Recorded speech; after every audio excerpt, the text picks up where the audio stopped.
So in this video, I wanted to show you how, in the second lesson of the unit, how they get onto the app and edit the one that we would like them to do. So first of all, get the students to log in the normal way that they would.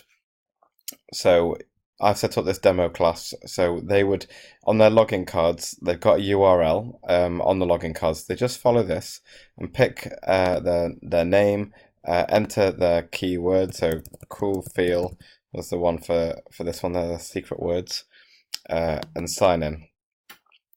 So after they've signed in, pop in their age. After they signed in, you can see the tutorials there, and hopefully if this is lesson 2, they'll have already done this.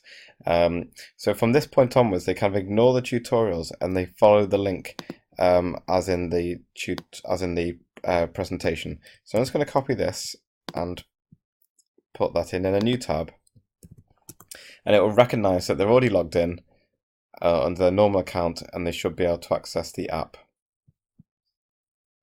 So once this is loaded up, they can have a go at the game. So they can click start, and the game doesn't do anything really. It does give the impression that it doesn't do anything, but you'll notice that it then moves on to a screen where you can say you scored, and it's actually what's happened is the students will be able to guess this, but it's registered how many times you clicked on the dot.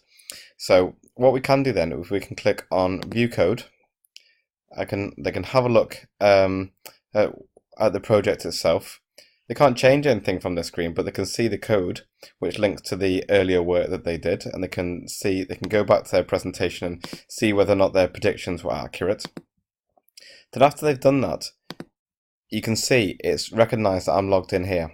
Okay, so at that point you click on Remix, and then what that does, it takes a project, puts it into their area, and makes it their own project. And you see it's called Remix Year 9 Project. They can rename that, and then from this point onwards, they can start making the changes to the app that they need to.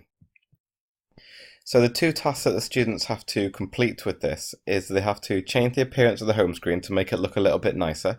So you could encourage them to go to the design section, and they should be fairly familiar with this from the lesson 1 tutorials.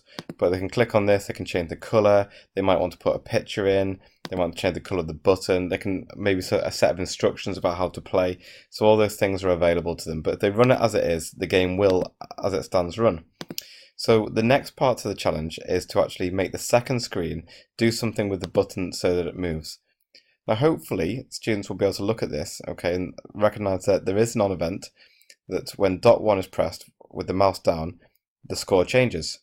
So what we want to do is move the dot itself.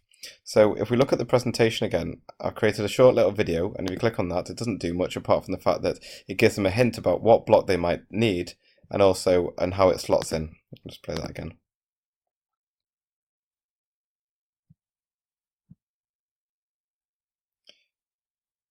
And you can see the random number block being slotted in. So the first one we need is a set position. So going back to the code, we need to find set position. Okay, you can see that's there. Now helpfully on AppLab, it shows you that it needs the ID, but it also takes the X position and the Y position. So if we slot that in, so after dot 1 has been clicked, we want to set the ID, so we want dot 1 to move to a random position. So not a set position, because that would just move it to the same place every time. So we want a random position. So if we go to the game screen, we want it to move randomly, and we move our mouse over, we can see our X coordinates first of all. The X coordinates start from 0 and go all the way to approximately around 320. So if we go to our random block here, random number, let's slot that in the x-axis there. We want a random number between 0 and about 320. Now, a slight problem with that, the dot might appear halfway off the screen if it goes to 0. So it might not be a bad idea to start it off at about 20 to maybe 300. So that's the x-axis covered. So we need to do the same for the y-axis. So slot that in the y-axis, and then have a look here. So again, we're starting from about 0, so we'll say 10, and then move to the bottom, and you see it goes up to about 450. So if I do 10 to 400 maybe. Once we've done that, if we click run, So the game goes to the home screen, I click start, and hopefully when I click on it, the dot is moving to a random position on the screen. And there we go. So that's the kind of small wins for the student in terms of just one line of code with a few kind of parameters changed. They've actually added a huge amount of functionality to the game to make it a lot more enjoyable.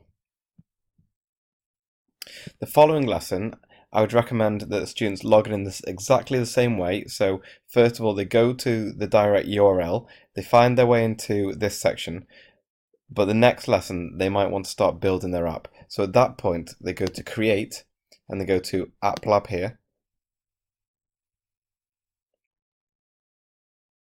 and it gives them an untitled project, but I'd encourage them to rename it, and they can start with their project. Now, what I'm going to do is I'm just going to pause the tutorial and show you what this is going to look like from a teacher's point of view. So I'm back into my my teacher's account where I can see my classes. So go back to the demo account, the demo class, and I click on this.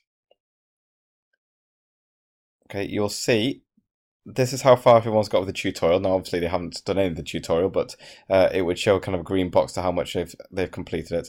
But importantly, as we go through the project, we can go to projects, and you can see the 2 projects that we worked on there by student 1 have been recorded. So me as a teacher, I can jump into these things and see how they got on with it. So I can click on this, it will show me their project. I can't make changes to it as a teacher, but I can see the progress that my students are making and what lines of code that they've added into their project. So it enables me to track what they're doing. It's also worth noting, if we go to manage students, one of the kind of most powerful things about this is students will want to share their apps as they're making it. So they want to be able to look at it on their mobile phone. Now, by default, that setting is disabled. So if you go to manage students, go to actions here, we can go to control project sharing. Now you can either say, right, okay, for all of student 1, I'm going to allow them to share, maybe not student 2 or student 3, but let's say we do want them to share the projects. You can click enable all and then save, and what that'll do is it makes sure that that share button is enabled for my students.